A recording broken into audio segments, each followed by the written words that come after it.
मीठी वाणी। उपवन में मंगल बाजार लगा था। मिट्ठू खरगोश बाजार घूमने निकला। बाजार में तरह तरह की चीजें बिक रही थीं। मिट्ठू बड़े गौर से दुकानों को देख रहा था। तभी उसकी नजर हाथी दादा की दुकान पर पड़ी। दुकान में ढेर सारा गुड़ रखा था। वह सोचने लगा, थोड़ा सा गुड़ खाने को मिल जाए तो कितना अच्छा हो, पर कैसे? चुरा लूं? नहीं नहीं, चोरी करना बुरी बात है। क्यों नहीं हाथी दादा से मांग लूं? वे जरूर गुड़ देंगे। मिट्ठू हाथी दादा के पास जाकर बोला, हाथी दादा नमस्ते, आप बहुत दयालु हैं। आप बच्चों से बहुत प्रेम करते हैं, क्या आप मुझे थोड़ा सा गुड़ दे देंगे?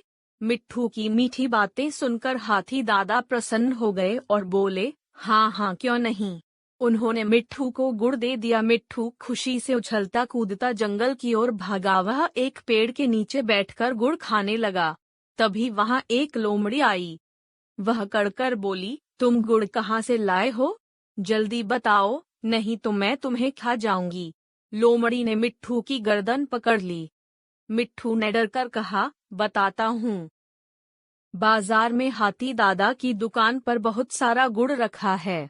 तुम बाजार जाना और गुड़ मांग लेना, वो तुम्हें गुड़ दे देंगे। लोमड़ी बोली, हाँ हाँ ठीक है ठीक है, अब चुप रहो, मुझे ज्यादा मत समझाओ। लोमड़ी हाथी दादा की दुकान पर पहुंच गई। वहां ढेर सारा गुड़ देखकर उसकी लार टपकने लगी। वह सोच रही थी, मिट्ठू खरगोश कितना मूर्ख है, जरा सा गुड़ लेकर ही खुश हो गया। मैं तो ताकतवर हूँ, हाथी दादा को धमकाकर खूब सारा गुड़ ले लूंगी। लोमड़ी हाथी दादा की दुकान पर जाकर अकड़ते हुए बोली, दुकानदार, तुम बेईमानी करते हो, कम सामान तोलते हो, खाने पीने की चीजों में मिलावट करते हो। मुझे थैला भर कर गुड़ दो, नहीं तो मैं शेरू राजा से तुम्हारी शिकायत कर दूंगी। हाथी दादा को लोमड़ी पर बहुत क्रोध आया। वे सोचने लगे कि यह लोमड़ी धूर्त है, डरा धमकाकर गुड़ मांग रही है, इसे अभी मजा चखाता हूँ। हाथी दादा बोले, बैठो बैठो, अभी तुम्हें अंदर से गुड़ लाकर देता हूँ। लोमड़ी खुश हो गई। हाथी दादा अंदर गए। गुड़ की एक बोरी में बहुत सारे चींटे थे। दादा बोरी उठाकर ले आए। लोमड़ी से बोले, फ्लो, इस बोरी में से जितना चाहे गुड़ निकाल लो। लोमड़ी ने खुश होकर बोरी में हाथ डाला। हाथ डालते ही चींटे हाथ पर चिपक गए और काटने लगे।